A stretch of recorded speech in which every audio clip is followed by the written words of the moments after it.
everyone. This is to this online workshop on shaping the decade of building renovations, a key component of Europe's carbon neutral goal and pathway, and of the 2030 interim goal and Fit for 55 program. We have a very knowledgeable panel of speakers for a discussion about the EU's policies to increase the level of building renovations, like the recently proposed revision of the energy performance of building directives.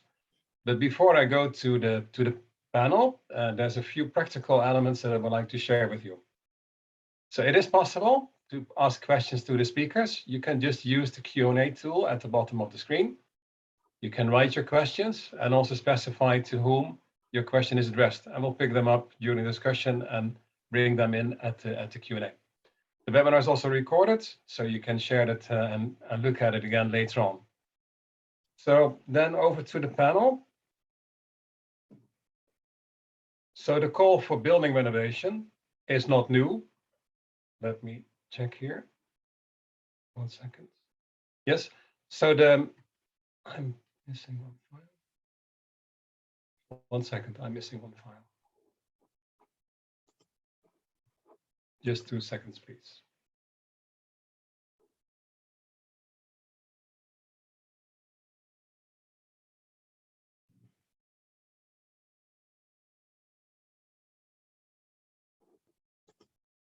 Let me then introduce the panel here. So we have Professor Diana Vorsatz. There we go. I have a few little IT problems solved now. Of the Central European University, Diana is also Vice Chair of Working Group 3 of the IPCC. Then we have Mechthild Wörsdörfer, Deputy Director General of DG Energy of the European Commission. We'll have a video contribution of Sean Kelly, member of the European Parliament. And we have another contribution from Iskra Mihaylova, member of the European Parliament. And then finally, a contribution from Antoine Caron, Directorate for Housing, Urban Planning and Landscapes at the French Ministry for Ecological Transition. And I need to look up one file, my apologies, because I really have an IT problem. Maybe Antoine, you can ask the first question, because I have a problem here with my computer.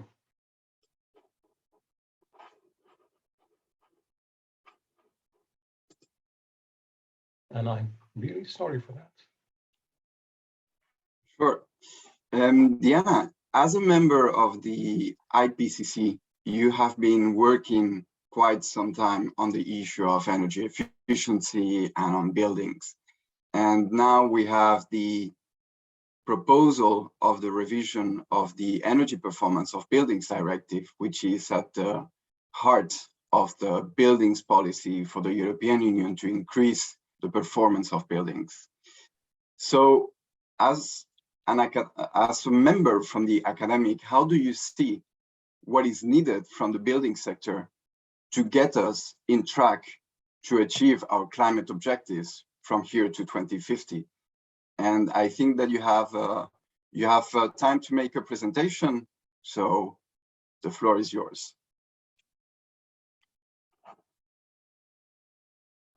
And I think you're muted.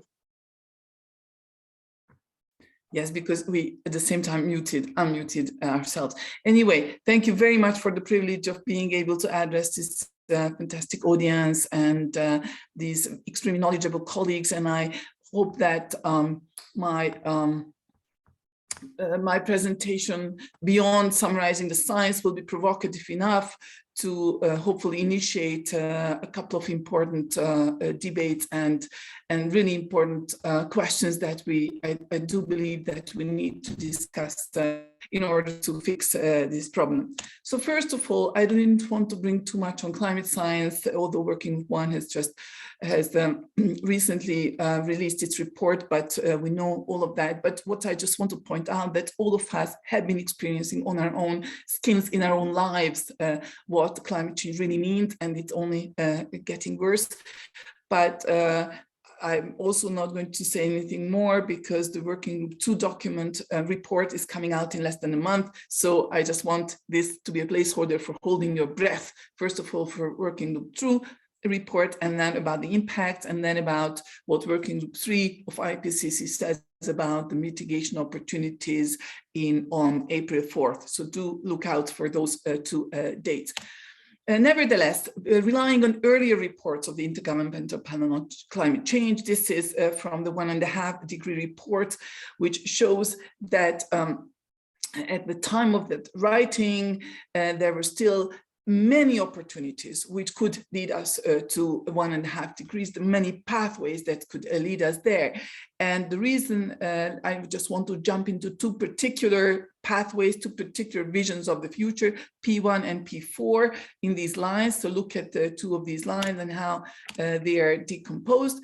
So let's look at P4. So that kind of vision, word view that leads us to 1.5 degrees, keeps the climate change at 1.5 degrees, looks at, is basically where we are going right now, because we are still increasing emissions, and after a longer time emissions are going down. But that entails, because the gray is fossil fuel related emissions, the yellow is BECCS or bioenergy combined carbon capture and storage, or basically any type of other carbon dioxide removal technology, and orange is AFLU.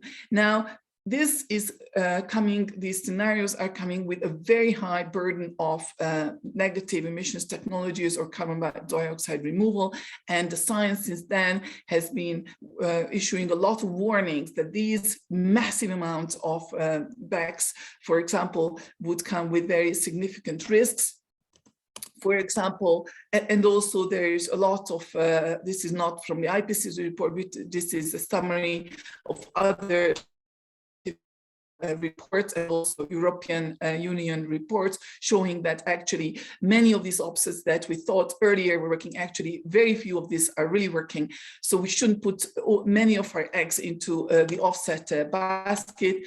And if we rely very heavily on carbon dioxide removal, this has very significant other impacts. The scenarios which I showed came with about 20 gigatons of carbon dioxide removal a year. Just 3 gigatons of carbon dioxide removal a year would mean, according to this paper, about over the 3 times of the total world area harvested land for cereal production that would have to be planted with monoculture trees. It would need twice the word annual water use for agriculture just for this purpose, about 20 times the US annual nutrient use, and 1.6 times the word total coal-fired power plant capacity. So the sheer scale of this already warns us that this is not only going to be expensive, but also is going to have a very significant impact on many of our other areas of our lives. So many other scientists have been thinking, what if we can do the 1.5 degrees without the yellow. And this is the P1 scenario that I earlier showed from the IPCC report. The P1 scenario, as you see, has no orange. So basically, limit still has carbon dioxide removal, but much more limited amounts that probably won't come with very significant impacts, planetary scale impacts and risks. However, the important difference between these two scenarios is that it very quickly brings down energy demand. So the only way we can reach 1.5 degrees without entering very significant costs and very significant risks is to massively and very dramatically improve energy efficiency and reduce energy demand from now on.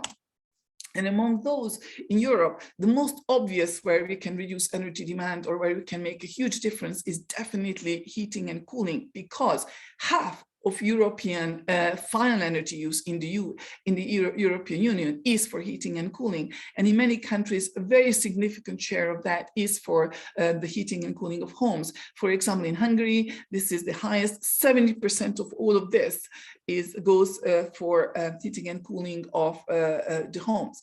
But not only because of that, but simply science has shown that we really can build and retrofit buildings to net zero levels, net zero energy levels, not net zero carbon levels, but net zero energy levels.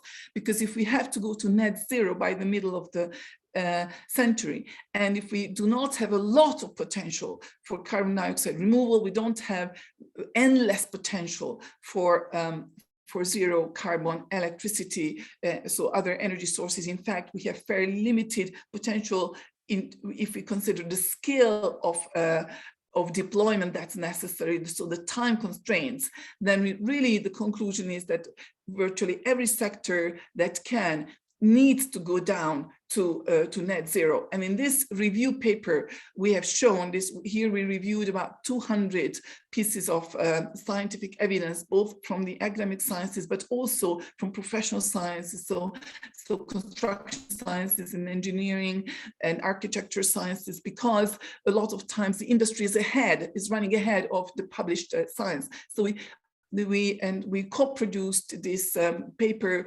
together with authors from the industry itself, and we have shown that by today net zero energy buildings and retrofits are feasible basically all over the world, in every building type, virtually every climate, definitely in every climate in Europe, because it's only the very humid climates where this is a major issue. And also we have shown that the technologies exist and the economics competes with the economics of regular retrofits. So yes, just a couple of examples.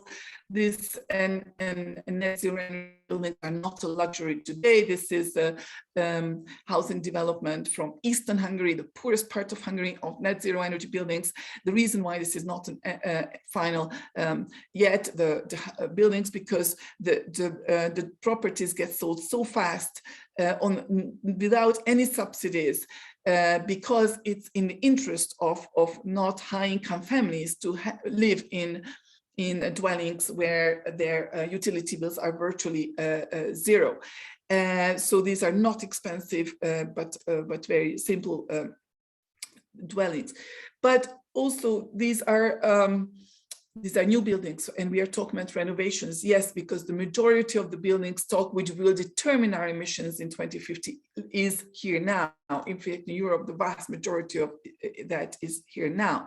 And what we show here in this figure that very often net zero energy buildings, and not nearly zero, but net zero, meaning that that actually they produce a bit more energy on an annual basis than they need, and it's not only for heating and cooling, but also fully, so including all electricity, and I will show quickly an example, can actually cost very competitive, so very similar as to regular buildings by today. So it's not a cost issue.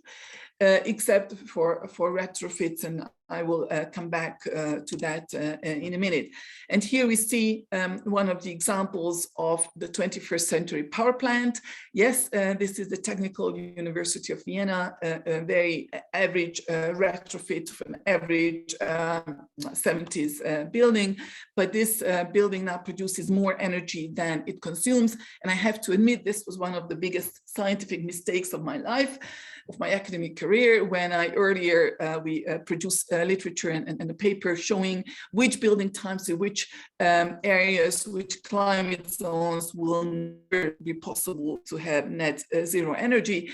And I definitely concluded in that paper that high-rise commercial buildings in not very high insulated areas, for example, Central Europe, will never become net zero. Now, here I was wrong, because fortunately there are professionals who don't look at the science but just do it, and thanks to Sherburne and Pearl who has done it.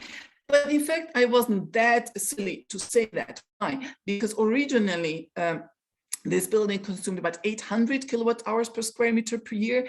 Even a very modern office building in Vienna consumes about 450 kilowatt hours per square meter per year. So of course, when we calculated that 61 kilowatt hours per square meter per year, as much if we utilize the solar energy potential, and that was earlier, right, technology wasn't as advanced as today, it's still 61 is significantly lower than 450. So I wasn't that crazy to conclude that, look, this is out of the picture.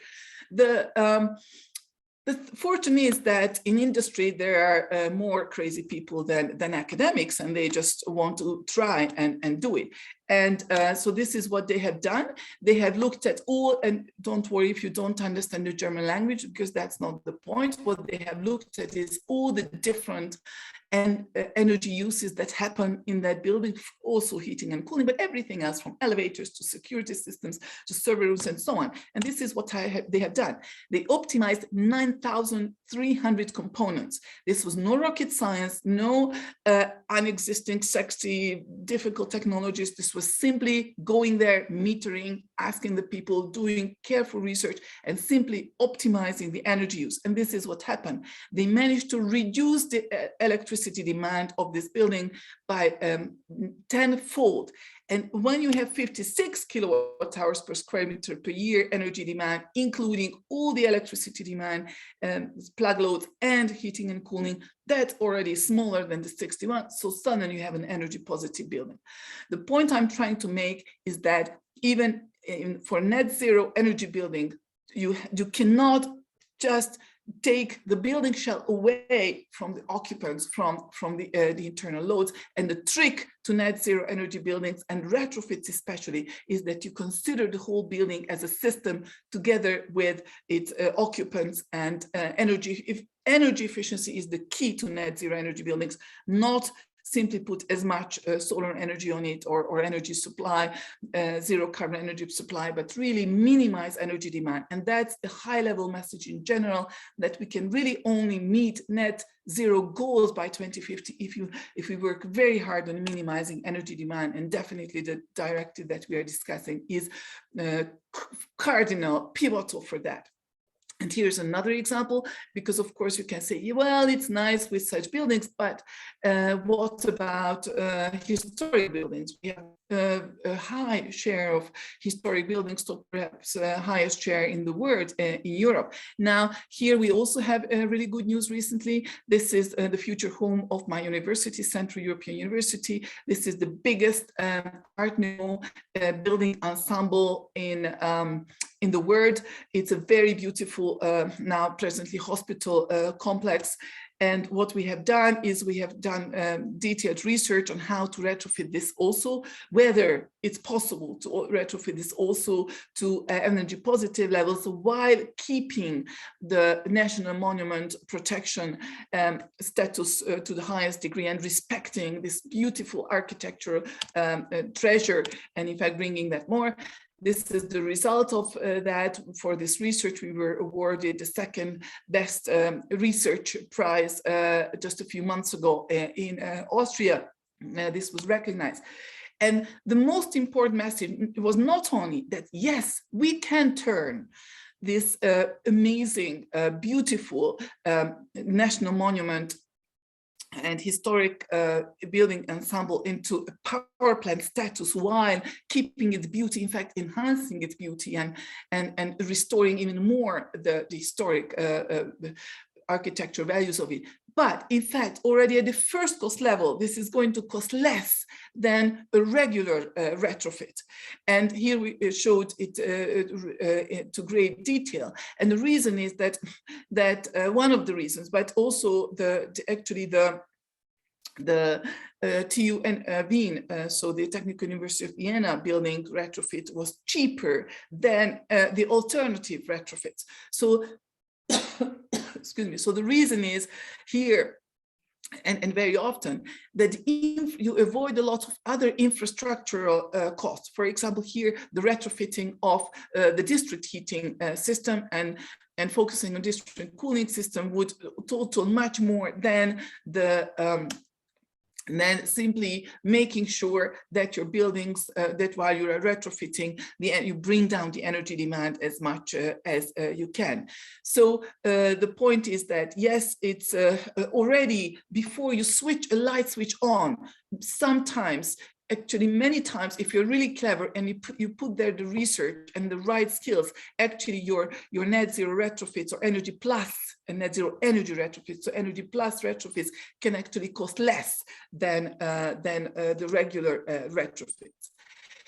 Still, we are talking about significant amounts of capital that needs to be invested. And because of course you're asking, well, if it's all that pink, why isn't it happening? And that's exactly the question that I hope that we can really tackle it here in this discussion. But before that, I just want to have a few other words why it's really so important to go down this route, that basically go any times we retrofit a building from today, it needs to be, it has to be, must be energy plus or net zero, is not only definitely just for saving energy, but looking at the energy crisis that we had in the fall, the concerns that we have now. What if Russia, what if we have disputes with Russia? What if Russian gas supplies experience disruptions? There, if you have the majority of the European building stock as energy positive, you don't have these issues. You are not exposed, your population is not exposed to energy price crisis, especially related to fossil fuels, natural gas. You're not exposed to supply disruptions. But in fact, these buildings have, our research has shown, are actually significantly healthier. Their respiratory infections are going around much less. Passive houses, for example, are in passive buildings, passive house buildings. Also SARS-CoV-2 is infections are lower because of the ventilation, the very high level of ventilation systems that are necessary. And so there are so many benefits that simply we need to do that. But again, everybody says, well, okay, but if it's so rosy, why isn't it happening? Yes, the reason why it's not happening is because right now we are expecting the homeowners, the building owners, or commercial institutions to come up with the capital and make these investments.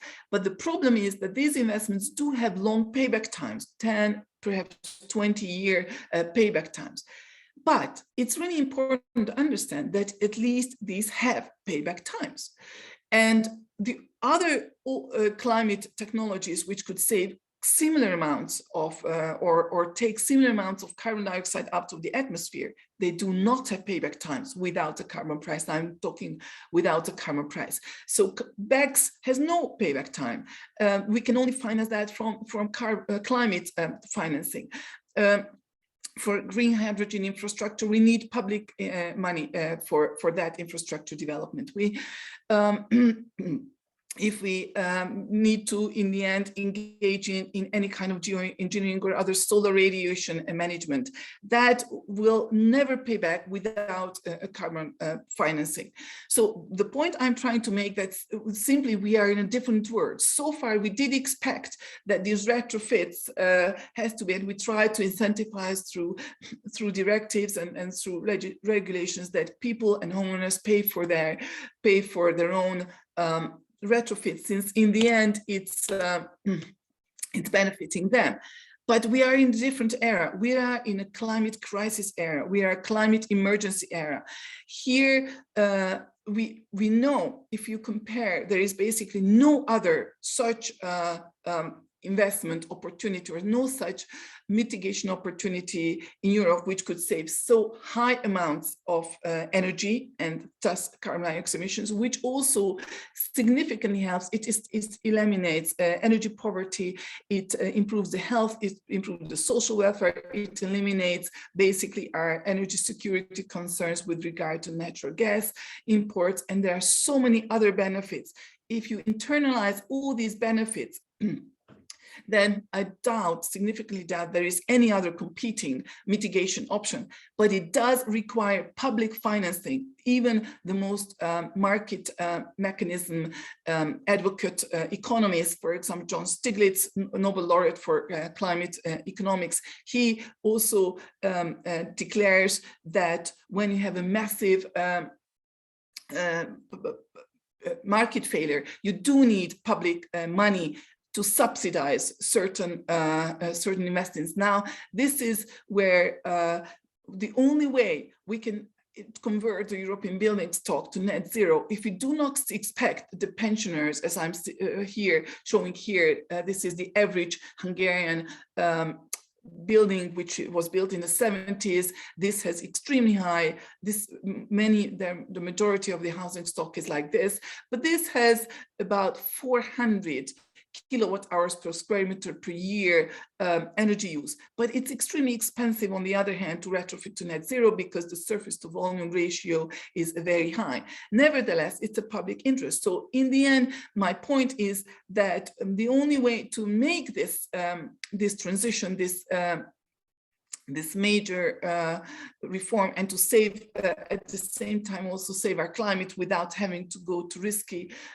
technologies, or minimizing the risk, minimizing the need for more risky and expensive technologies, is to mobilize significant carbon financing for retrofitting the European building stock. We just have to consider the building stock equally as an energy infrastructure, just like we are investing now into green hydrogen infrastructure, a lot of public money into developing that infrastructure. Equally, we do need a lot. We just have to consider people's building stock as energy infrastructure into which Europe needs to invest. Because another major shortcoming why this is not happening is that no member state will ever really dare getting into putting a lot of money only in net zero retrofits. Why? Because the same amount of money, if you disperse it alone, you can always, every year you can only do maximum 3% of your buildings, retrofit 3% of your buildings.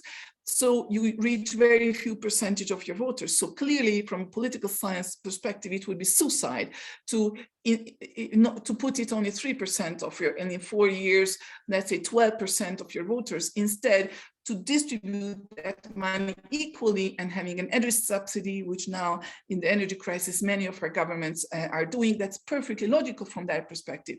But it's the failure of our political system. And this is why at the European level, we need to try to fix this, and from both the tambourine, the stick, and the carrot system. So with the directive, with adequate carbon financing directed to the building stock, and with a tambourine, so working with the industry, we have to do a net zero building stock. Why? Because the problem is that right now there is a lot of investment, and the renovation wave is a lot about energy efficiency also in Europe. And sorry, this is one of our older figures on the lock-in risk.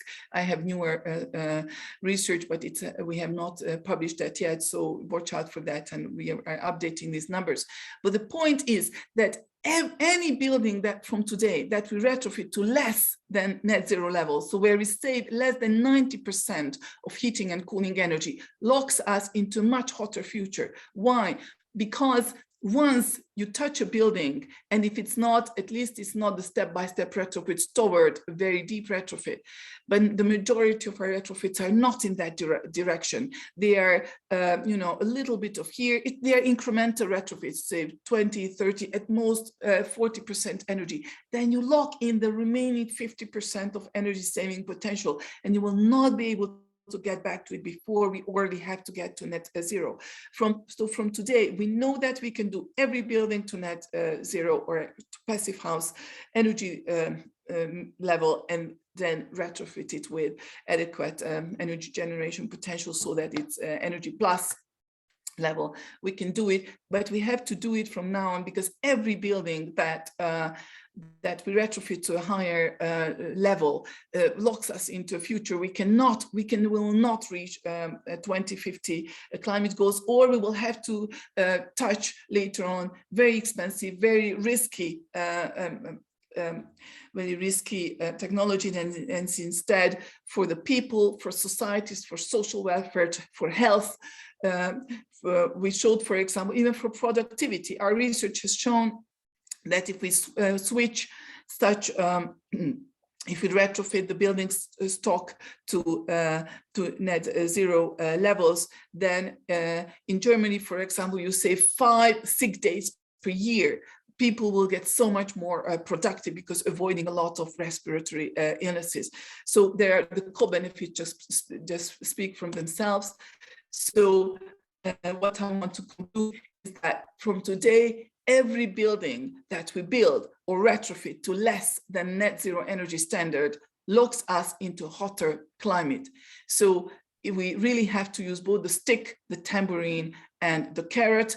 And we do have to put enormous carbon financing, and there is a lot of carbon finance available in Europe. If not carbon finance, there is a lot of subsidies. We are putting a lot of public money on extending gas storage infrastructure, gas pipelines. But in 2022, we shouldn't put any money into gas infrastructure, but instead avoiding putting that money into being able to avoid having to use gas later on. So if we put most of or a large share of this public money instead into considering people's buildings and energy infrastructure, probably by today, we already would have significantly lower energy demand in people's buildings. So apologies that I was a bit provocative, and I know I was a bit harsh, but this was for the purpose of generating debate. And I'm sure that in some point I don't know the European intricacies and challenges, and I will be very happy to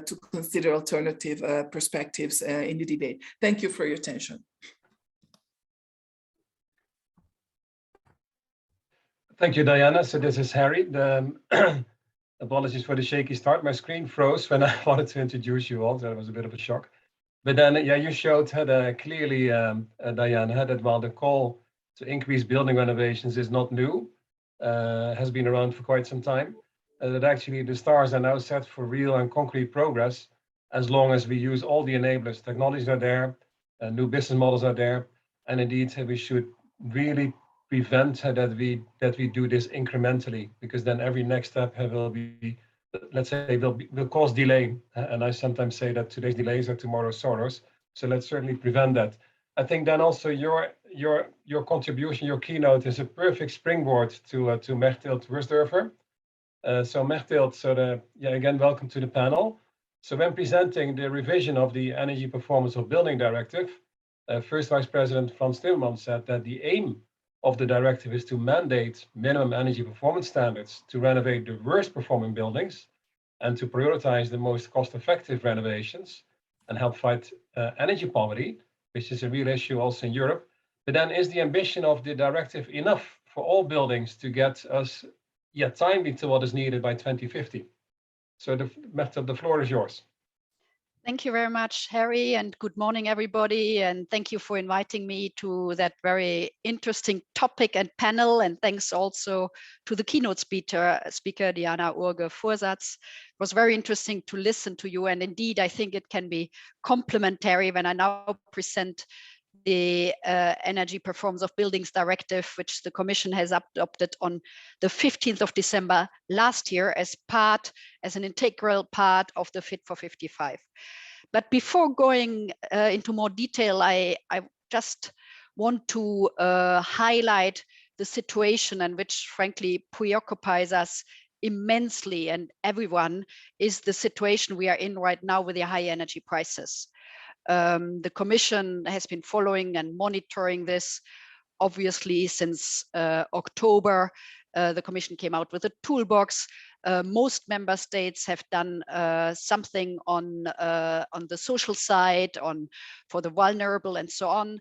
But I just wanted to make the link here to energy efficiency and performance of buildings, because I think if there's one thing we can do all together, and I think that was also the message before, is to accelerate and scale up renovations and look what member states, us from the Commission, regional stakeholders, industry, NGOs, and can do together. I just wanted to give that as a flavor of the context which we are in, and that's frankly something which I think we are all aware, but it doesn't come out strongly enough. We speak a lot of security of supply and demand. What can we do right now in this uncertain geopolitical world?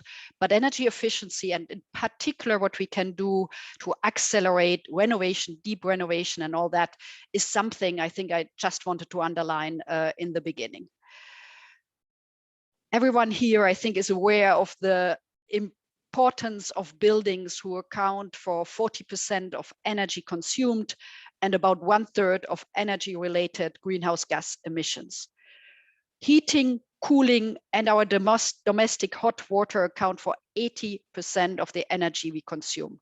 And that's why we have put emphasis from the Commission side on what we call the renovation wave strategy, a multi-DG approach where the EPBD revision, which aims to double the rate of renovation and increase the depth, so both double the renovation but also have more deeper renovation to contribute to the overall target of cutting 55% of the greenhouse gas emission reduction and to become net zero by 2050. The EPBD, where I will outline the main objective, is obviously part of a wider Fit for 55 package. And I underline that because all of that is interlinked and all of that has the aim of cutting emissions, but also creating jobs and contribute to the increase of GDP and also to be less dependent on fossil fuels. So it has to be seen together with the revised Energy Efficiency Directive, our revised Renewable Energy Directive, which are both in negotiations with the Council and Parliament, but also the possible ETS extension to buildings and transport and the new Social Climate Fund. So we have two key objectives of the EPBD. First, to contribute to reduce the emissions and final energy consumption by 2030, but also, and that goes hand in hand in parallel, to provide a long-term vision for buildings and ensure an adequate contribution to the climate neutrality objective by 2050. So there's the short term, this next 8 years to 2030, a sense of urgency, which goes hand in hand to the long-term objective of climate neutrality. You all know what the situation is of the EU building stocks. We are talking about a total of 24 billion square meters floor area, where the big majority, 3/4, are residential, which translate into 186 million residential inhabited units. Most of them, 85% of these buildings, were built before 2010, and still 75% have a poor energy performance. And this, frankly, I've been working on energy efficiency for the last 10 years, and unfortunately, there hadn't been that much progress on the existing building stocks. And we know that every year around 11% of all buildings undergo some kind of renovation, but unfortunately, a fraction ends up improving their energy performance. And that's why in our climate target plan, which was adopted 2020, by 2030, buildings emissions need to be reduced by 60%, the final energy consumption of buildings by 14%, and energy consumption for heating and cooling specifically by 18% compared to 2015. So in these next coming years, as I said, we need really to accelerate this. And that's why one of the cornerstones linked to the others is the EPBD. And I will highlight the 4 key areas which are all interlinked and relevant. First, renovation. The renovation of existing building is the core. Most of what we have to do is with the existing building. And we introduced for the very first time the minimum energy performance standard to trigger energy efficient renovation of buildings, starting with those of worst performance. So the minimum energy performance standards are a system to require the renovation of the very worst performing buildings, those in energy performance certificate G and F classes. So we want, and we have proposed the requirement to gradually phase in, starting with the non-residential buildings and then addressing the residential building at a later stage. So we are quite explicit that buildings owned by public bodies as well as non-residential buildings will have to be EPC class F by minimum, by January 2027, and the others to class E by 2030. And the residential buildings have a bit more time, but it's the same development, minimum class F by 2030 and E by 2033. Obviously, member states shall also as part of the national building renovation plan, establish specific timelines for achieving these higher energy performance classes in line with their pathway. And also, in addition to that, member states have the option to introduce national minimum energy performance standards in their national renovation plans and can go above. This is always an option, and we know that some member states are doing that. We all know that energy costs hit the most vulnerable citizen first. I would say in the situation we are right now, it's going even further. It's not only they are most hit, the vulnerable, but unfortunately the middle, not only the low income, but the middle income with the price peaks we are seeing for gas and electricity right now, it's also a broader population which are affected right now. But we can say that inefficient buildings are often synonymous with energy poverty and social problems. So that's why by reducing excessive energy bills, building renovation can help lift people out of that energy poverty. That's why we have focused on it. Second, decarbonization. So we have renovation, decarbonization. And here we proposed to introduce requirements for new buildings. We have already, which was a compromise in the last revision of the Epbd, a standard which we call nearly zero energy buildings. Now we want to cut off that nearly and have really become zero emission buildings by 2030. And we know by our studies that those zero emission buildings consume 10 times less than a worst performing one, and it's as much as possible powered by local renewable energy. And we also introduced in our Epbd revision the reporting on whole life cycle emissions of buildings. And that is a mandatory calculation and disclosure of the information for new construction, which is a first step to have that more broader approach. Third, in that context, which is the regulatory framework, one important aspect is financing. So our increased ambition in the energy transition and the European Green Deal cannot only be achieved by regulatory incentives, but also by financial incentives. And here, I think we have proposed in our Epbd some targeted financing of energy renovations, like the National Building Renovation Plan. And also we want to have an overall definition of a deep renovation standard. I think this is important. It sounds a bit bureaucratic, but we need to be sure that what we mean across the EU, and to provide a legal certainty, we need to define what does it mean, deep renovation. And the last aspect here, we definitely need private financing, and that is supported through strengthened information tool via the renovation passport and the EPC, the energy performance certification. What is really important now is that we can link this money which we give the member states right now out of the EU Next Generation, and in particular the focus on recovery and the resilience facility, which is money 672 billion, which need to be spent now, basically 2022, 2023. And we are quite pleased that the big majority of member states, when they submitted their plans to the Commission, and we had asked for 37% spending on energy and climate, there's a lot on energy and efficiency and renewables. In fact, 60 billion euro have been committed to energy efficiency and building renovation measures. And that could give the boost we want to have right now to renovation. So we are quite pleased that member states are putting the emphasis here and see the link, which if we do it now as part of the recovery and the money, which is quite huge, it can create economic and growth potential and give a boost, even though we also know that the public money is not enough, but it can trigger, hopefully, also private money. So it goes hand in hand to have a leverage effect that additional private capital can be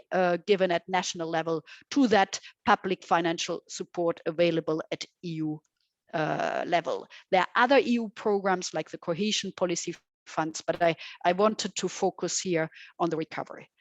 And the last important aspect of our EPBD revision is the digitalization and the system migration part. We need more smart technologies in buildings and also promote energy community and the use of renewable-based district heating solution. So we have a number of proposal and concrete measures to make that happen, linked to strengthen requirements for e-mobility. We had introduced in the last EPBD smart readiness indicator, which we want to update. And there are some new requirements for the database of the EPC and data exchange. So let me conclude. I think there is a very good momentum right now and absolute need to accelerate our action in the energy efficiency and link it to the debate on energy security and high energy prices, because there is more we can do. So we want this EPBD, which had been adopted in December, and I know the French EU presidency has put a lot of emphasis to advance the negotiation in Council, but also in Parliament, which has still to nominate a rapporteur, but to advance it as much as possible. I participated yesterday in an event organized by the French EU presidency on housing, and they prepare a ministerial in beginning of March. So we are very much working hand in hand, but the negotiation in the Council are the 27 member states, and we hope they can all agree on the ambition level of that proposal. And as Harry asked me in the beginning, do we think this is enough to get the building stock to what is needed by 2050? I would say this is the minimum. We have an ambitious proposal of the EPBD and the Fit for 55. Now the hands is also in the member states to agree on that and to find a good compromise together with the Parliament. And I would say underline both aspects again, the short-term action need and the long-term. So I will stop here. There's a lot to do. I can only take one or two questions, but then I unfortunately have to leave that interesting panel indeed, because there are energy price debates right now in the Commission, which we have to advance very much so. Thank you very much for your attention. Thank you, Mechthild. So excellent contribution. And indeed, as you have to leave, I've got a question here that came in from Quentin de Hults. And he says that, based on Diana's keynote and the context that you sketched on energy prices, it seems that the ambition of the proposed EPBD recast is still insufficient, with a high risk of lock-in effect, based on minor renovations that are insufficient to fulfill let's say the full potential. And then the question is, the Regulatory Scrutiny Board has been very critical on the need of MEPs. So what is the ambition in the Council and in the Parliament on these matters? Thank you very much. It's a good question. Yeah, I mean, with all our proposals, we have to prove with the impact assessment, the benefits and so on. And that, I must admit, also in my own experience over the years, for energy efficiency is always a bit more difficult because there are so many actors, and to show the clear evidence that the sum of all these actions is absolutely crucial in the building sector, but also in the product sector and others. So we came out of the Regulatory Scrutiny Board with our proposal, which had been adopted by the college. I would always say that if member states want to have more ambition, yes, we are obviously there to help them. I'm not sure in the Council, they only started in the last couple of days with a working group. But as I said, we work hand in hand with the EU-French presidency. So I'm quite optimistic that they would like to push it together with the Renewables Directive revision and the energy efficiency. So we hopefully have a good general approaches by June, if all goes well, but that means also the other 26 EU member states have to push that. For the European Parliament, I know, for example, for the ED, the rapporteur is very ambitious, which we very much welcome. For the EPBD, there's not yet a rapporteur, but as soon as we know, we will also work hand in hand with the Parliament. But as I said, I think there's a golden opportunity right now, which we need to use with the help of you and others to make that happen. Thank you. Thank you very much. And then, one quick second question before you have to go. We see then, so while you're working hard, much appreciated on setting the right ambition level and the conditions. We also see, as a company, we see that much more often than a couple of years ago, we are in events and in rooms where people all want this to happen. They all see this carbon neutral future is much needed, but it's also beneficial. But then, of course, when we bring directives and ambitions to life, it needs the hands to do the work. So what is your view on how are we set to create also the capacity that it takes to execute all those renovations? And this question will also come back maybe later in the Q&A, but then to you, Mechthild, so that we see with every little economic improvement, there are shortages in the construction sector. So what can be done and what is being done to make sure that we also have the workforce and the skills to do the work? Thank you very much. This is a very important point. And yesterday in the meeting of the organized by the French Ministry for Housing with all the EU member states, this came up strongly as well. There is a shortage. I think Romania and many other member states raised that issue. From the Commission side, what we can do, and what I said yesterday as well, is first of all, the regulatory framework to speed up and have this exchange of best practice. So maybe we can learn from one country X. They're a very good example, including in France. Yesterday I mentioned France. I was speaking with the French EU presidency, but it's also in other countries, and you have a good overview on that. So what we can do definitely is to have a better exchange of best practice. What worked maybe in one country can be duplicated or replicated in another one. But there is also a role for member states, to be very honest. I mean, the skills issue is something which unfortunately you can't change overnight. So that is really needed in the social educational policies of member states, to have the right architects, to have the right skilled workers, to build net zero buildings, which we want since many, many years. So I think there had been some improvement, but not enough. So we can phase it out and bring it up and so on in the discussion with member states. But here on this side, I think on the skills side, it's pretty much also in the hands of the member states to make that a priority.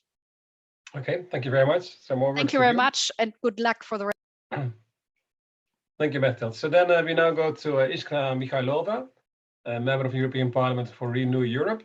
So Iskra, as an opening question, the Commission has presented its proposal to modify the EPD to trigger the renovation wave. Energy building renovations must at least double in scale and depth, as we already discussed during this decade. So the introduction of minimum energy performance standards for the worst performing buildings is one of the new measures proposed by the Commission. But do you think this is enough to decarbonize the entire building stock and address the challenges brought by the increase of energy prices? So what should be done? Over to you, Iskra.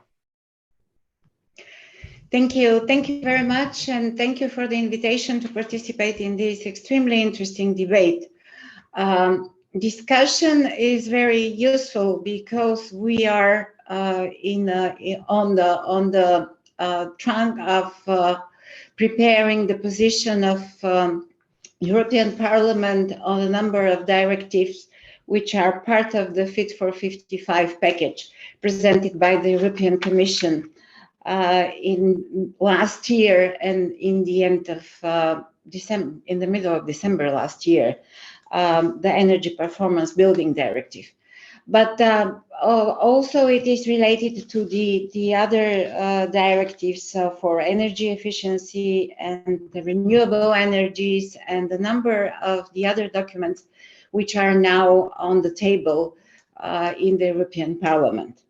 But I'll begin with the very important part of the Energy Performance of Buildings Directive. This is the strong link with the renovation wave strategy. The renovation wave is, as we already heard from the brilliant presentation of Diana, that this is part of the new reform, the new transition of our European society and the world society as well. But the renovation wave can be more successful if we have the support of the legislation construction and if we have the very practical approach on the EPB directive.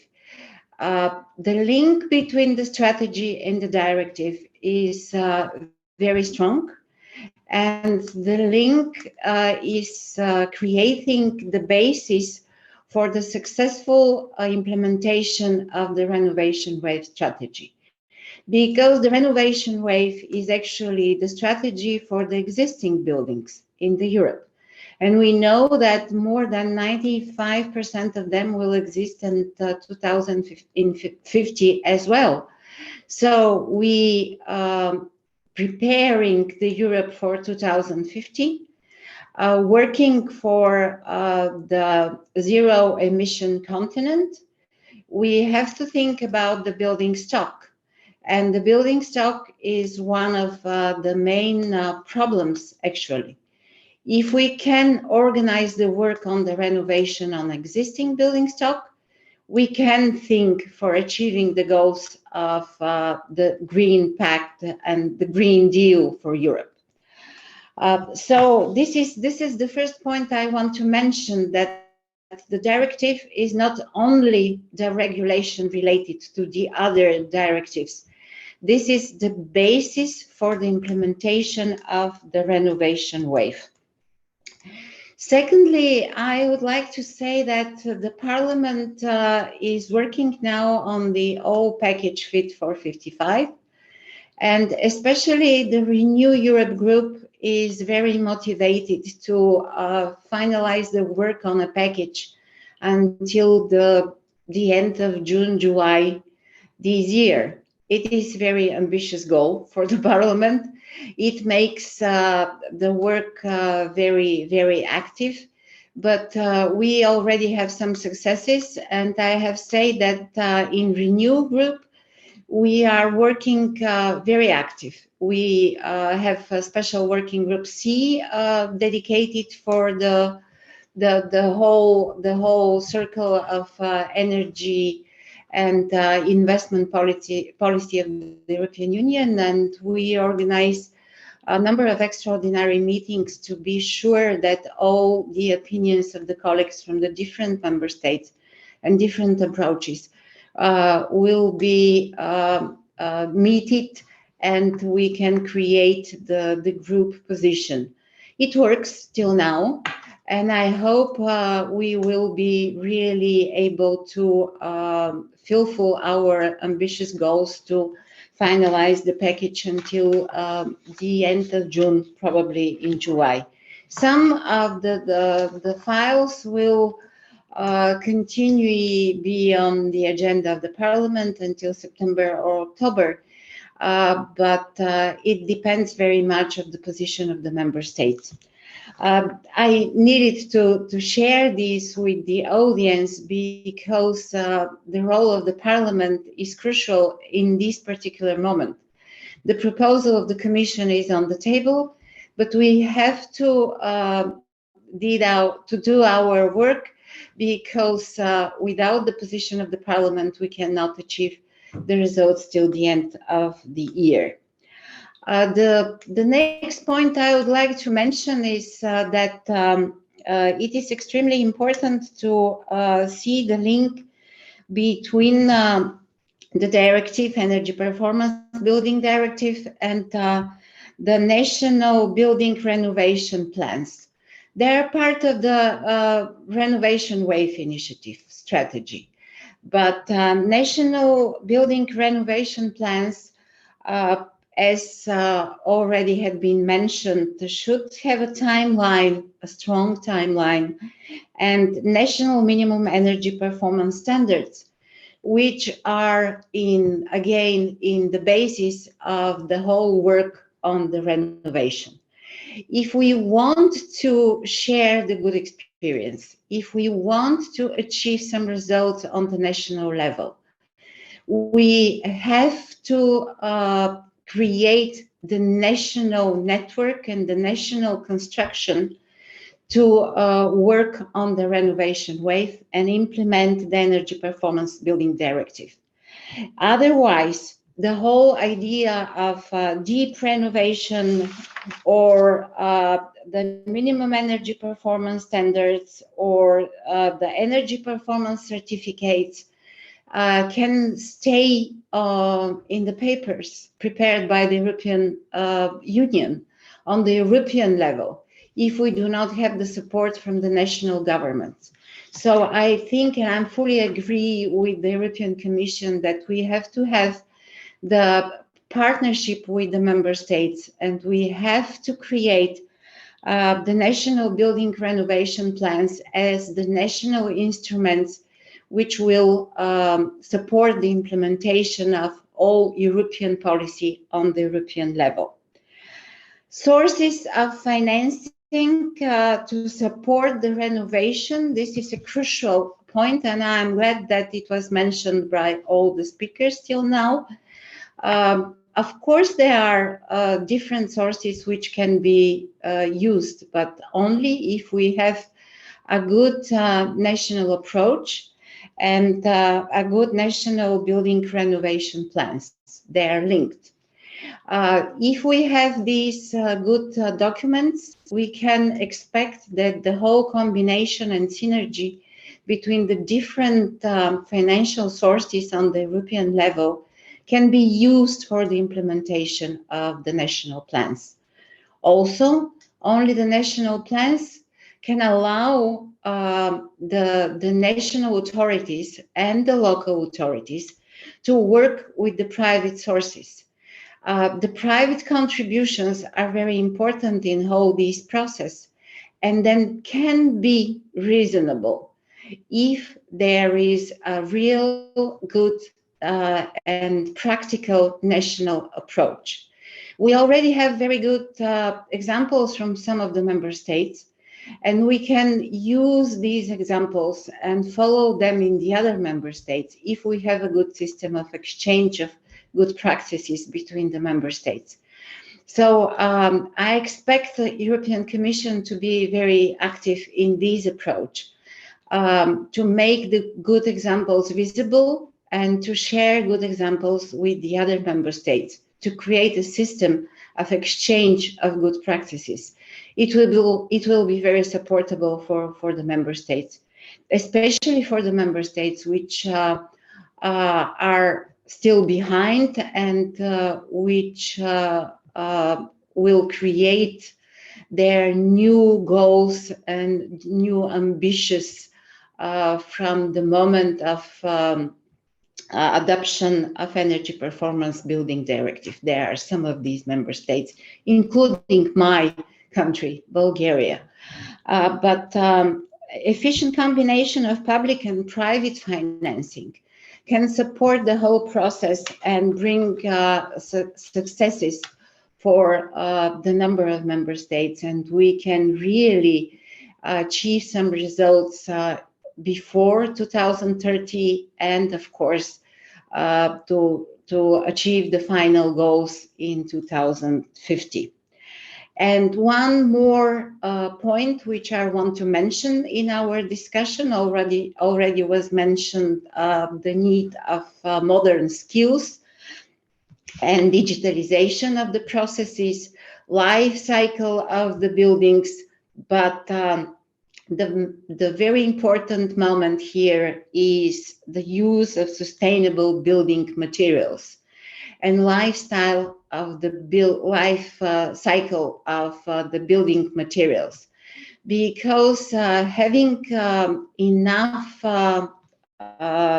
modern building materials, renewable building materials, using the principles of circular economy in production of building materials, we can achieve better levels of energy efficiency and better levels of quality of renovation of the buildings. So if we want to apply for results in new constructions, even as of 2027, we have to think about building materials, but also we have to think about building materials we use in the renovation process. And this is, again, the role of the industry. And this is not only the construction industry. This is also the industry which produces all materials. And we have to be more broader in our ambitions and include the production of building materials in the whole process of life cycle of the buildings. And in the end, I'll mention the renewable energy. As I already said in the beginning, the link between different directives is very strong. But if we think about less demand of energy of our buildings, we have to think about renewable energy and the place of renewable sources into the building construction, the renovation of the buildings, and the life cycle of buildings in the future. So these are the moments I want to mention as the beginning of discussion, and thank you for the opportunity again to participate. Thank you. Thank you very much, Iskra, and very important remarks that you make on building materials. As the operational carbon reduces, then relatively speaking, those come more and more into scope. So thank you very much. We'll come back to a few questions in the Q&A. Then now we have a short recorded statement from Sean Kelly, a member of the European Parliament for the European People's Party.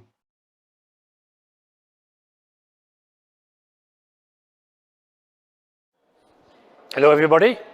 Unfortunately, I cannot make it to today's very interesting event. However, I would like to thank European Alliance to Save Energy for the invitation and for the opportunity to say a few words on energy performance of Buildings Directive and the Fit for 55 package more broadly. In December, the Parliament overwhelmingly passed my implementation report on the Epbd. The main conclusion being that the long-term renovation strategies taken in aggregate will not be enough to achieve 2050 climate neutrality, even with full compliance. Considering their needed massive contributions to the EU's climate and energy targets, fortunately, this sector is finally getting some real attention. Buildings are being addressed directly and indirectly via several elements of the legislative ecosystem, that is, the Green Deal. The Epbd is, of course, the main EU legal instrument in this area, but the Fit for 55 package is interconnected, and the likes of the Renewable Energy Directive and the Energy Efficiency Directive, amongst other pieces of legislation, will all have a major impact on the decarbonisation of the sector. As a co-legislator, the European Parliament will have a big role to play in the upcoming negotiations. And although the Commission's proposal is a step in the right direction, there is certainly room for improvement of the text. There is a clear need and clear support to strengthen the Epbd framework by introducing new policy measures. The main measure is to introduce minimum energy performance standards, MEPS, complemented by stronger energy performance certificates, the introduction of building renovation passports, and the definition of deep renovation. This also includes strengthened requirements for recharging infrastructure for electric vehicles in buildings. A big point of discussion, I feel, will be the definitions, be that zero emissions buildings or deep renovations. I'm not entirely convinced that we have on the table now will have the desired effect. I've been encouraged to see that the national building renovation plans have been designed to be more operational, including an assessment of plans by the Commission as part of the NECP process. A core ask in my report was to ensure comparability via the use of a common template. Therefore, I was happy to see this included in the proposal, which has mandatory and voluntary elements. Strengthening provisions for ventilation is also another encouraging aspect. Overall, increasing our ability to utilise data and embrace further digitalisation in the building sector will be paramount in whether we achieve our climate goals or not. Buildings are the very nexus of all EU climate policy, and they must be equipped with the technology to both contribute and utilise a changing energy system. With this increased role, Member States should also be asked to develop electrical inspection regimes to ensure that buildings remain safe. Thank you once again for the opportunity to contribute, and I hope you enjoyed the discussions. Míle buíochas. So then thanking Sean Kelly virtually for his contribution. And I think we're now going to Antoine Caron from the French Ministry for Ecological Transition. And actually the observations, Antoine, made by Sean and his concerns are a perfect leeway to the observation that France is determined to accelerate the pace of negotiations for the Fit for 55 files during the French Council presidency. And France has introduced a strong regulatory signal with a tertiary decree, mandating to cut 60% of emissions from non-residential buildings by 2050. So what do you think are the best examples that the EU can learn from the French building renovation plans? So over to you, Antoine. Yes, thank you very much, Harry, and hello everyone, and thank you for inviting me. I'm very honored and very pleased to be here today with you. So my name is Antoine Caron. I am currently acting head of the department in charge of technical, quality and economic aspects of the construction within the French Ministry for an ecological transition. So obviously, building is one of the key sectors where actions are required in the fight against global warming and climate change. So I've prepared a few slides today, and I would like to take the opportunity of today's meeting to present to you 3 recent public policies implemented in France in the field of construction and renovation, and which aim to promote more energy efficient and sustainable buildings with a lower impact on the environment and the climate. So the 3 policies are the French regulation for new construction, a recent French law for climate of mid-2021, and the energy economy regulation for tertiary buildings, which is a quite innovative regulation. So first, if I manage to, yes. So first, the French environmental regulation for new construction, which is called in French RE 2020. So I will try to present it to you. So the process of elaboration of this regulation was quite long and inclusive. This regulation, the process began in 2016, and we had a lot of technical works and with all the stakeholders involved. And the regulation entered into force in a few weeks ago, the 1st of January of 2022, for the residential buildings, and it will also come into force in the next months as far as tertiary buildings are concerned. So there are 3 main goals and indicators as far as this regulation for new construction is concerned. First is to reduce the carbon impact of construction itself. So one good practice that we think in our regulation is the nature of obligation. This obligation is an obligation of performance, of results, and not an obligation of means. The objective, of course, is to leave enough flexibility to the project owner to reach these mandatory targets in order for the best and the most innovative solutions to emerge. And so we fixed very ambitious targets. In the first years, between 2022 and 2025, it's quite an appropriation phase, and afterwards there will have gradual reductions every 3 years of this obligation. So it's regarding the carbon footprint of the construction itself. And so we developed a methodology for the assessment of this carbon footprint of the carbon emissions. And it takes into account all the life cycle of the building construction in order to deal with all emissions and not only a part of them. So you have, we take into account the emissions of the material production, the emission of the material transportation, of the building construction itself, of the building exploitation, and as well as the building deconstruction. So all the carbon emissions are taken into account. We do some calculations, and after we fixed a target which is mandatory and that the project owner has to respect. And one more thing, we take into account the moment of the carbon emission. The earlier it takes place, of course, the more it has an impact on climate change.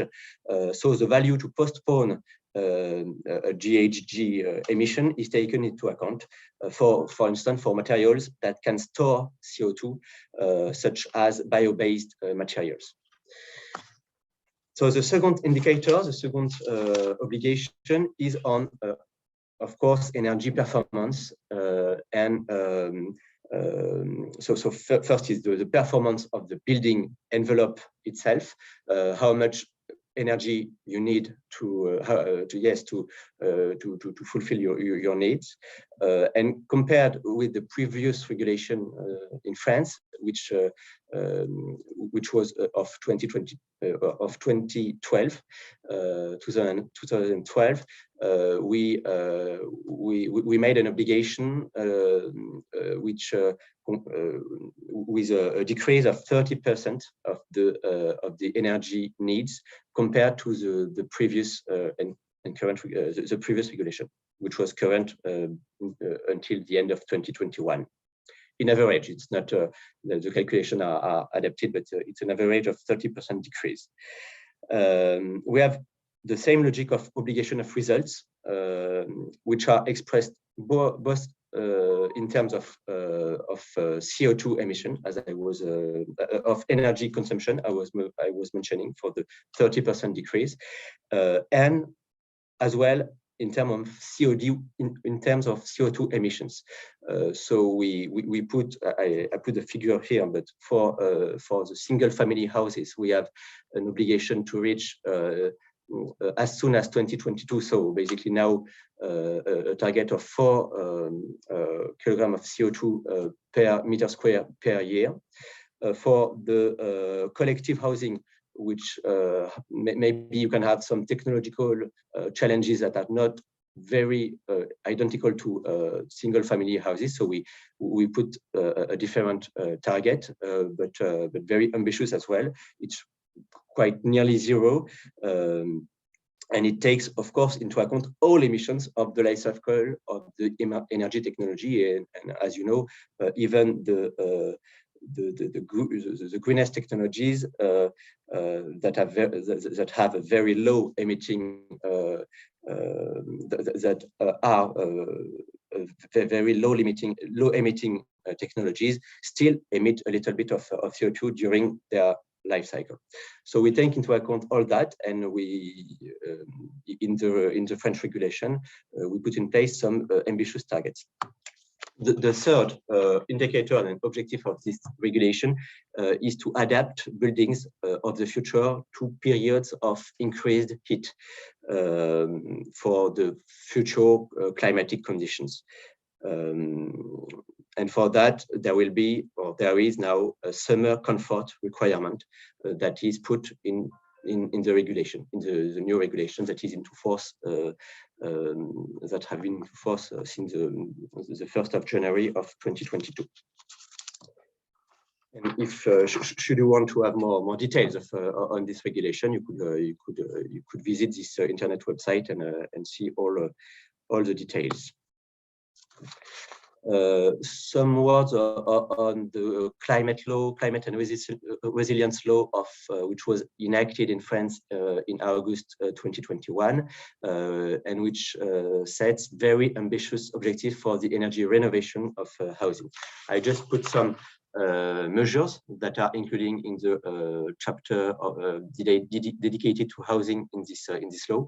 For instance, there is an obligation at the time of the sale of the most energy-consuming housings to do a detailed energy audit, in order for the new owner of the house to be able to launch and to realize renovation works, because, as you know, when you buy a house, that's a good time. That's maybe a very very good time to do the renovation works in this house. You have also another measure, which is the prohibition of housing rent increase for the most energy-consuming house, which have an energy performance certificate of F or G, and the law set minimum performance level for decent housing, and to be, if under the French law, if a house is not decent, it cannot be rent. So basically, if you do not succeed to in reaching the minimum performance levels that are set by the law, you cannot rent your house anymore, which is a very concrete impact.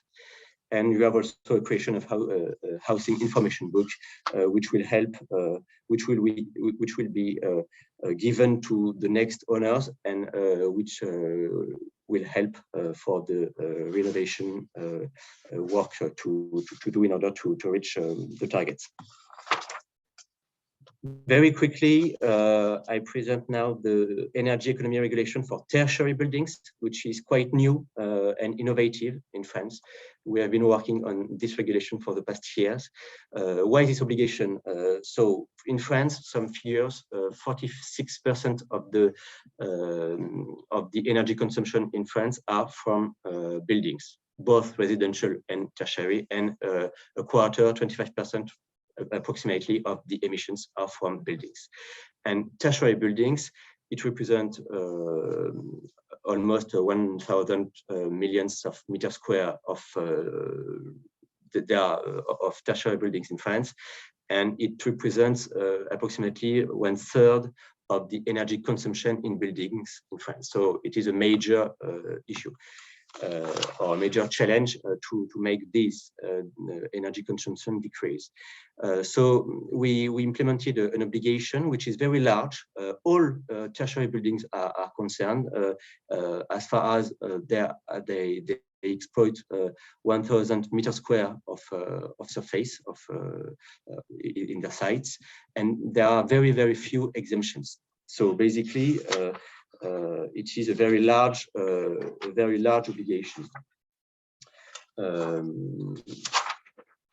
For instance, it concerns shops, offices, schools, gymnasium, hospitals, restaurants, data centers, basically all economic activities that are not primary, such as agriculture and, or secondary. So basically, it's all other economic activities. So it's very, very, very large. So the principle of the regulation, it's based on the energy consumption, and the obligation is to reduce, compared to the 2010 level of consumption, to reduce the level of this obligation by 40% in 2030, 50% in 2040, and 60% in 2050.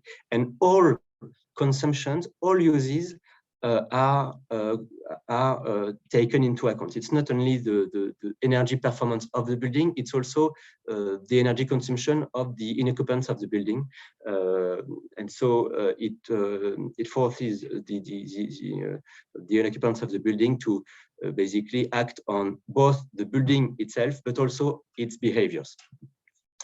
And so that's the target, but also for a very performant building, we will put in place a threshold that will be defined by the regulation to achieve in order for very performant building that cannot achieve a 40% or 50% reduction of their consumption. For instance, the buildings that are built right now, because the obligation relies on all buildings, including the new ones. So for the very performant building, they will just have to reach like a level of consumption that will be decided by the regulation. So it's a quite flexible regulation and quite large one. So we consider that it has some advantages. Also, the fact that we will have a very good knowledge now of the energy consumption of the tertiary sector in France, because there is an obligation to report on a website the level of the obligation, the level of the consumption, and how each economic actor puts in place some action in order to reach the level of the obligation. We put in place progressive targets over time with some milestones in 2030, 2040, 2050. It is based once again on requirement. It's an obligation of results and not of means, and it takes into account all energy uses, as I was mentioning. And so and there will be some sanctions, a dispositive of like fines or name and shame if the economic actor cannot reach the level of the obligation. So it's quite new. It's very large because it addresses all activity, all tertiary activities, and it is starting this year in France. Thank you very much for your attention. Thank you very much, Antoine, and really encouraging to see how the detailed and robust approach that France is taking, and also hoping that this can further incentivize the acceleration across Europe under the Council presidency. Given time, I've got three really quick questions. One question for each of you before handing over to Monica Frassoni, the president of EU-ASE, to wrap up. So one question from Katarzyna Wardal to you, Diana. So Katarzyna is asking that where legislation can and should require new buildings to be net zero and energy plus, the question is how to legislate the right level of ambition for existing buildings, because they are more complex, more let's say differentiated. So how can it be approached? Well, that's a tough one. I think we have to go for net zero. That's easiest to legislate. It just because that's first easy to legislate, and it's also fairly easy to monitor. So on an annual basis to be net zero. But again, it's not enough to just legislate, because the only way you can actually meet this legislation or comply with this legislation if there is appropriate public funding and financing available. And that's really the key and the big trick to achieving these really ambitious goals that we are talking about. And I congratulate Antoine, which it would be great for him to, if you could make the clarification, is it 30, 40, 50% per building or per the whole building stock? Because it's really great. But again, if this just will need a lot of public financing. Okay, thank you, Diana. So then a question, Iskra, for you from Adeline Roche. Adeline is asking, to ensure consistency of the Fit for 55 package and unlock more energy efficiency solutions, it would make sense to add the energy efficiency first principle in the Epbd and not only in the energy efficiency directive. And the question is there support from the Parliament to include energy efficiency first principle in the proposed building directive? Thank you very much for this question. We try to use our time mentioning some important things, and unfortunately we missed some of the important things. Yes, of course, the energy efficiency first principle is absolutely needed in the directive, as well as in all the positions of the European Parliament, because we have to continue the line we began with the first own initiative report we created on the building stock and energy efficiency in the European building stock. There we put the energy efficiency first principle as a key moment in the whole report, which delivers the policy of the European Parliament. So my answer will be yes.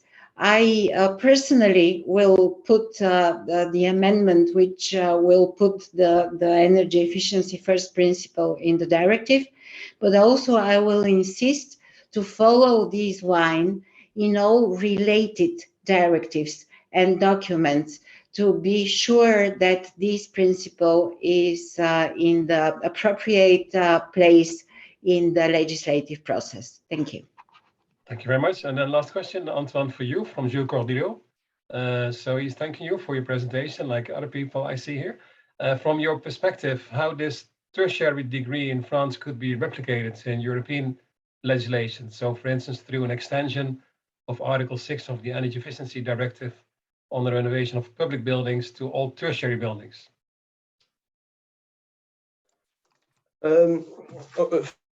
Yeah, thank you for the question. Very important one.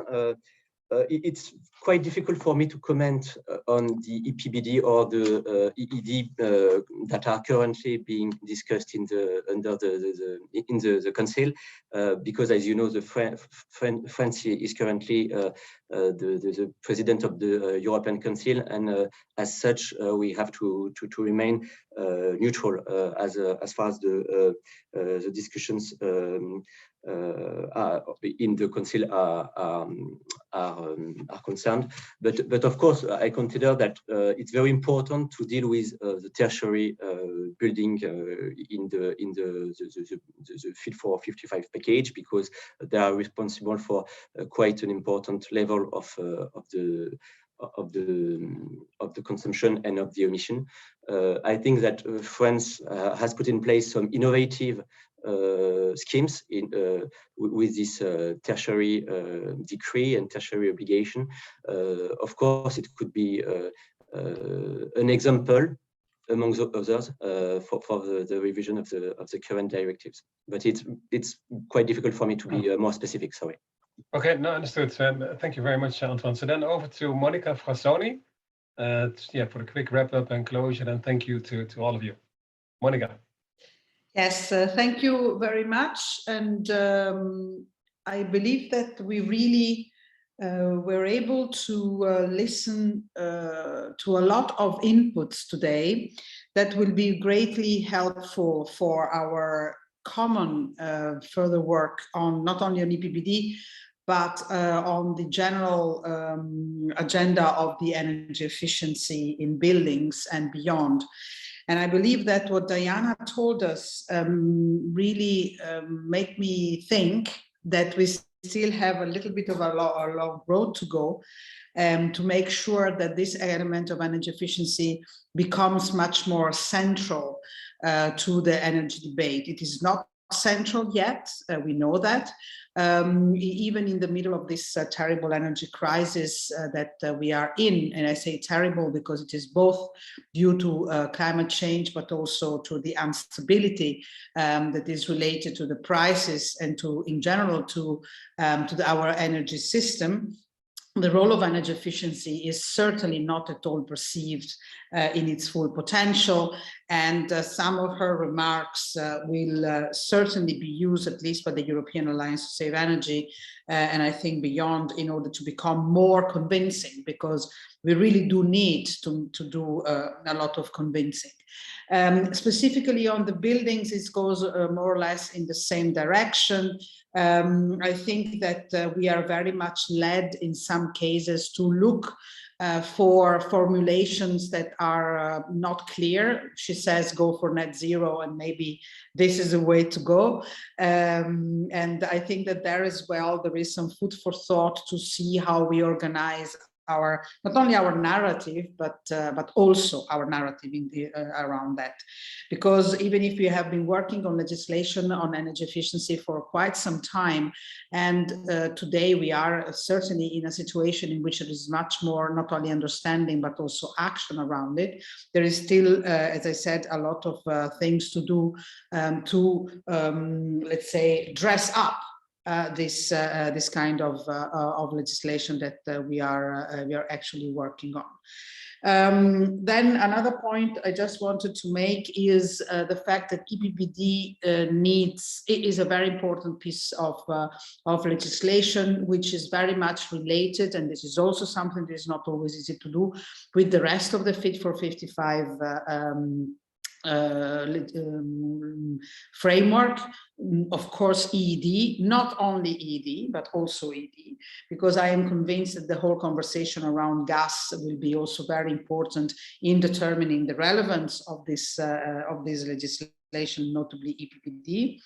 I also believe that from what we heard today, there are some issues that really need to be addressed and improved in the legislation itself. We do understand that there is a very big ambition from the part both of the Parliament and the Commission to make this whole system work.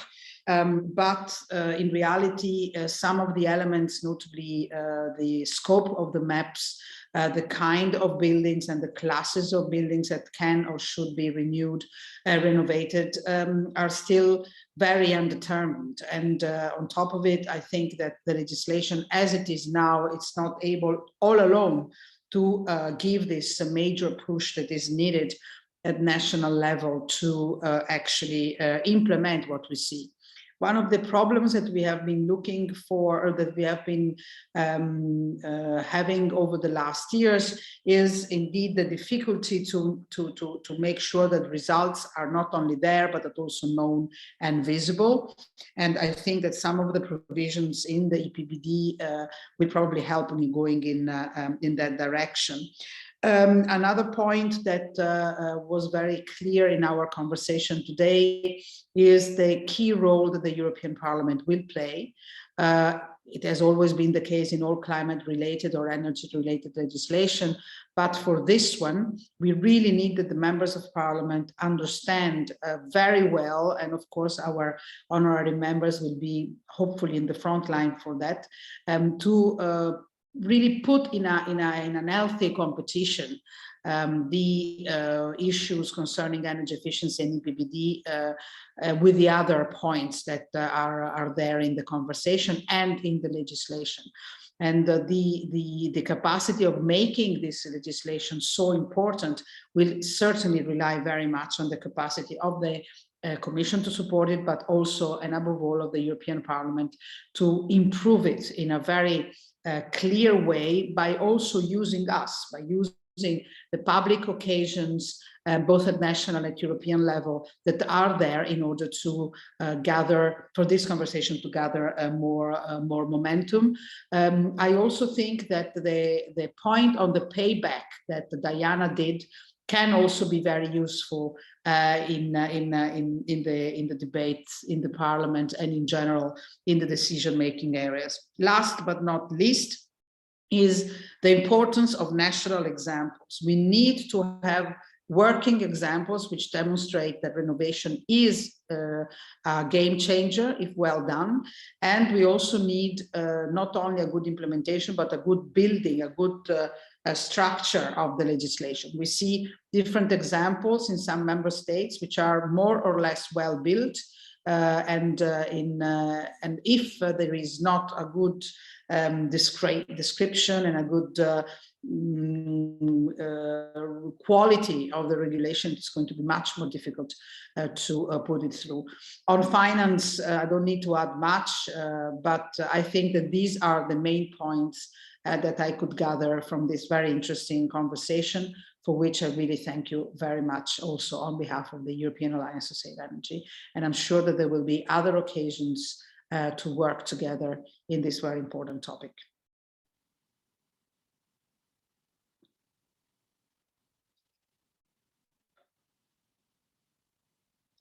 And I think that we can conclude here this conversation of this morning.